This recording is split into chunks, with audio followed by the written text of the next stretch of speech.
Welcome back. Welcome back sa aking channel. Ito naman ngayon ang pag-uusapan natin.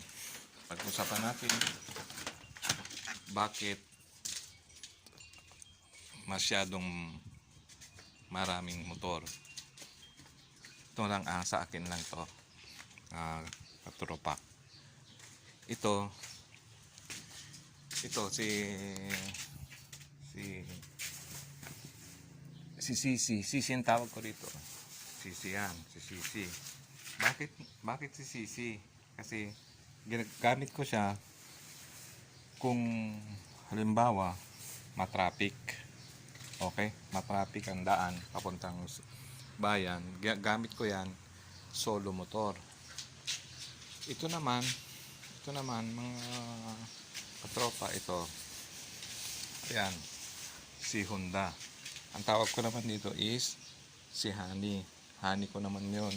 Ito. Gamit ko siya pag halimbawa 4 kaming sasakay. So ito ang gamit ko. Kaya medyo kaya ko na binili ito. Ito naman ito si Yori. Ito si Yori. Si Yori ko naman ito. Yori, bakit? Euro. Okay.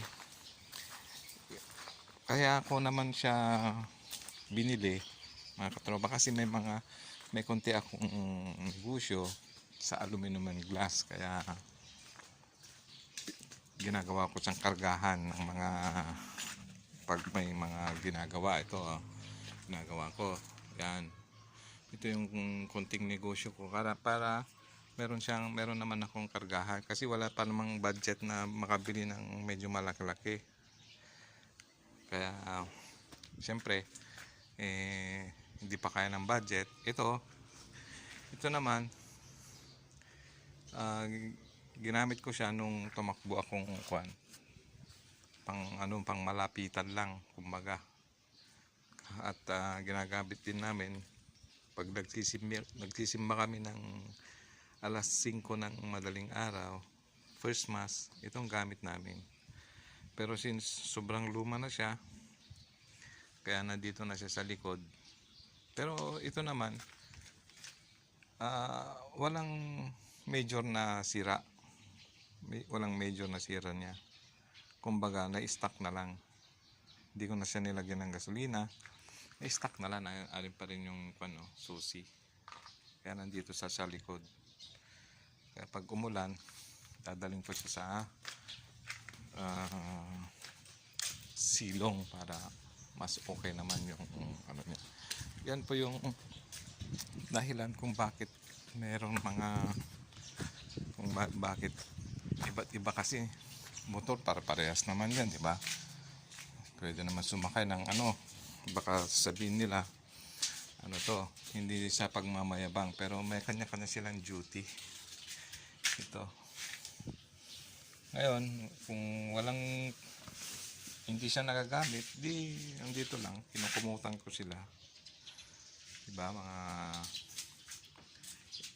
Ito kasi may may tinatawag nilang kabayo. Yung kabayo, yung sinasandalan ng salamin. Diyan ako nagkakarga ng salamin para sa business ko. So yun lang mga katropa, kasi yun ang dahilan kung bakit meron akong motor na pare-parehas lang. Motor naman, kaya lang yun lang yung kasya ng budget ayoko naman yung umutang mag-loan, ayoko nun. Kaya may kanya-kanya silang duties kumbaga.